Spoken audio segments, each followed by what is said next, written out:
તો અમદાવાદ શહેરની સાથે ગ્રામ્યમાં તારાજી ભારે વરસાદના કારણે તારાજી સર્જાઈ। અમિત શાહે મુખ્યમંત્રી સાથે વાતચીત કરી। મંત્રી પ્રદ્યુમન વાજાને બાવળાની જવાબદારી સોંપાઈ। મંત્રી પ્રદ્યુમન વાજાએ બાવળામાં મોરચો સંભાળ્યો છે। અધિકારીઓ સાથે સ્થિતિને લઈને સમીક્ષા કરી। બાવળામાં સ્થિતિને લઈને અધિકારીઓને સૂચનાઓ પણ આપવામાં આવી। ન્યૂઝ 18 પર મંત્રી પ્રદ્યુમન વાજા બોલ્યા। ભરાયેલા પાણીના નિકાલની વ્યવસ્થા પ્રાથમિકતા હોવાનું જણાવ્યું। લોકોને ઝડપથી રાહત મળે તેવા પ્રકારની વ્યવસ્થા કરશે તેવું તેમણે જણાવ્યું।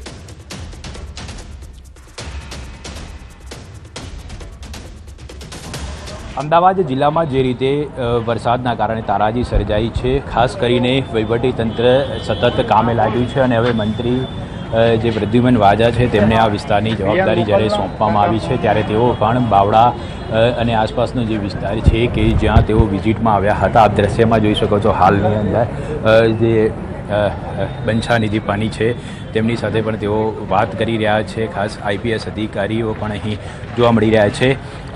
આપણે સીધા તેમની સાથે વાત કરીશું। સર, ખાસ કરીને આજે વિસ્તારની જવાબદારી આપને સોંપી છે, કયા પ્રકારે કામગીરી કરવામાં આવશે?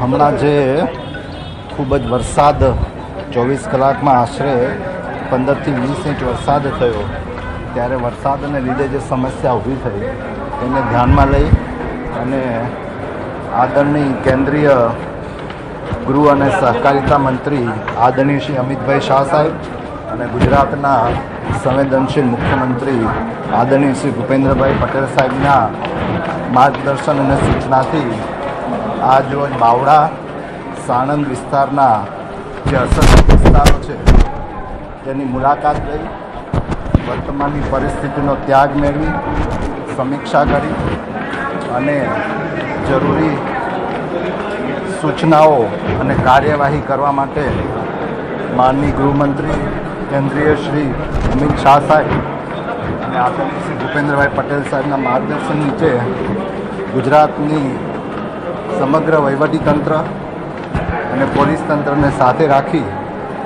અને પરિસ્થિતિનો ત્યાગ મેળવ્યો છે અને જે ઇમરજન્સી ક્રાઇસિસ ઊભી થઈ હતી ગેલોપ્સ ઇન્ડસ્ટ્રીયલ એરિયામાં, એમાં લગભગ 1000 લોકોનું રેસ્ક્યુ કર્યું અને સલામત પહોંચાડ્યા છે અને ફૂડ પેકેટની પણ વ્યવસ્થા કરવામાં આવી છે। અને હવે પછી જે અત્યારે પાણીની સમસ્યા છે એનો તાત્કાલિક ધોરણે દૂર કરવા માટે આજે બધા જ વહીવટીતંત્ર સાથે માનનીય ધારાસભ્યશ્રી, અમારા માનનીય સંજયભાઈ મૈડા મંત્રીશ્રી પણ હમણાં આવે છે, એ બધા અને ગામના સરપંચશ્રી અને ગ્રામજનોને સાથે રાખી અને આ સમસ્યાનું તાત્કાલિક નિરાકરણ કરવા માટે આજે મુલાકાત બેઠકનું આયોજન છે। સર, ખાસ કરીને જે સહાય છે, સહાય કઈ રીતે પૂરી પાડવામાં આવશે એ અંગે કોઈ ચર્ચા? વર્તમાનમાં તો અત્યારે જે એક્યુટ ક્રાઇસિસ થઈ એ એક્યુટ ક્રાઇસિસમાં લોકોને બચાવવાની કામગીરી ખૂબ સારી રીતના એક પણ જાનહાનિ થઈ નથી અને હવે પછી જે નુકસાનીનો અંદાજ કરી અને પછી સરકાર સાથે બેસી અને એ પ્રમાણે નિર્ણય લેવામાં આવશે। Thank you sir. તો આ હતા મંત્રી પ્રદ્યુમન વાજા સાહેબ કે જેમણે કહ્યું હતું કે આ જે વિસ્તાર છે તેની મુલાકાત કરવામાં આવી છે અને ખાસ કરીને જે પણ અસરગ્રસ્ત લોકો છે તેમની સાથે મુલાકાત કરશે। હાલ આપ જોઈ શકો છો અહીં ધારાસભ્ય તેમજ જિલ્લા વહીવટીતંત્ર પોલીસ અધિકારીઓ સાથે તેઓ મિટિંગ કરી રહ્યા છે અને સમગ્ર પરિસ્થિતિનો તાગ મેળવી રહ્યા છે અને ત્યારબાદ જે લોકોની સહાય પૂરી પાડવાની છે તે અંગે પણ તેઓ સરકારમાં જાણ કરશે। કેમેરામેન હરીશ શર્મા સાથે ઋત્વિક સોની, ન્યૂઝ 18 ગુજરાતી, બાવળા। તો હવે બતાવીએ અમદાવાદમાં બાવળાની કેવા પ્રકારની હાલત છે। બાવળાની સંજીવની સોસાયટી જળબંબાકાર છે। સાંભળો બાવળાના લોકોની વ્યથા। પાણી ભરાતા તંત્ર સામે લોકોમાં ભારોભાર રોષ છે। અનેક સોસાયટીઓમાં પાણી ભરાયા છે। ઘરોમાં પાણી ઘૂસી જતા લોકો ચિંતિત બન્યા છે। અનેક વખત રજૂઆત બાદ માત્ર વાયદાઓ મળી રહ્યા છે। કોઈ અસરકારક કામગીરી કરવામાં નથી આવતી। 3000 મકાનો એ પાણીમાં ગરકાવ થયાનો આક્ષેપ છે। ઘરમાં અનાજ પલળી ગયું છે તેવું મહિલાએ જણાવ્યું। ઘરમાં પાણી ભરાતા બાળકોને લઈને ક્યાં જવું? તો આજે આપ દ્રશ્યો જોઈ રહ્યા છો એ બાવળાની પરિસ્થિતિ છે, જ્યાં સંજીવની સોસાયટી એ પાણીમાં ગરકાવ થઈ ચૂકી છે. લોકો પોતાની વ્યથા ઠાલવી રહ્યા છે, સરકાર સામે રોષ વ્યક્ત કરી રહ્યા છે. જોકે હવે બાવળાની સંજીવની સોસાયટીમાં છે કે જ્યાં કયા પ્રકારની પરિસ્થિતિ છે તે આપ જોઈ શકો છો. છેલ્લા 3 દિવસથી અહીંના સ્થાનિક રહેવાસીઓ છે આ જ પ્રકારે પોતાનું જીવન ગુજારી રહ્યા છે, કારણ કે પોતાના ઘરની અંદર પણ પાણી ભરાઈ ચૂક્યા હતા. ઘર વખરી સરસામાન તમામ વસ્તુઓ પલળી ગઈ હતી, અનાજ પણ તેઓનું પલળી ગયું હતું.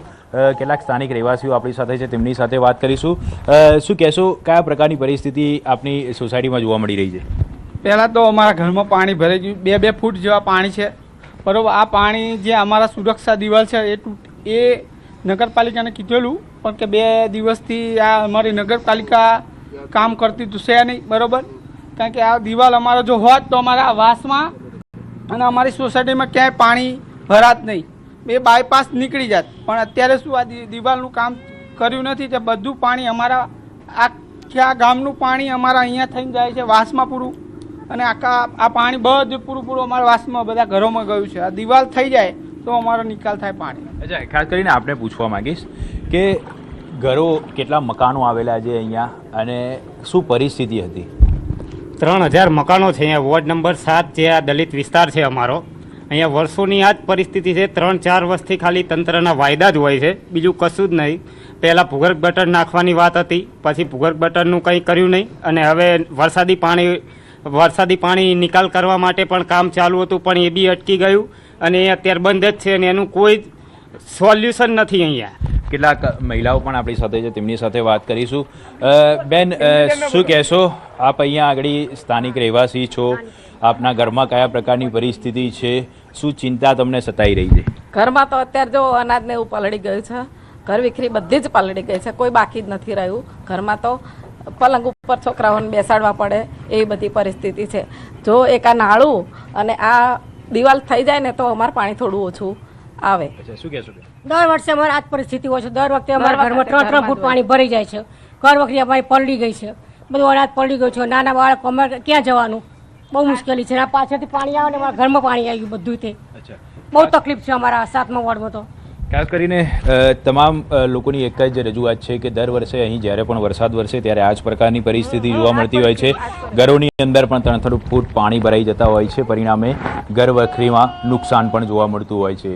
હવે તો એક જ રજૂઆત કરી રહ્યા છે કે તાત્કાલિક રીતે જ્યારે પણ વરસાદ વરસે ત્યારે પાણીનો નિકાલ થઈ જાય તે પ્રકારની વ્યવસ્થા કરવામાં આવે. કેમેરામેન હરીશ શર્મા સાથે ઋત્વિજ સોની, ન્યૂઝ 18 ગુજરાતી, બાવળા.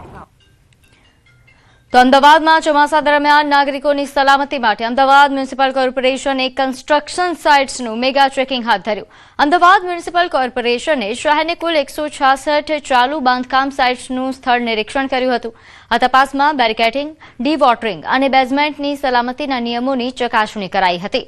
નિયમોનું પાલન ન કરનાર પશ્ચિમ, દક્ષિણ પશ્ચિમ, ઉત્તર પશ્ચિમ અને ઉત્તર ઝોનની કુલ 11 સાઇટ્સ સામે લાલ આંખ કરાઈ છે. આ તમામ સાઇટ્સના ડેવલપર અને ઇજનેરોને સો કોઝ નોટિસ આપીને કામ સ્થગિત કરવામાં આવ્યા છે.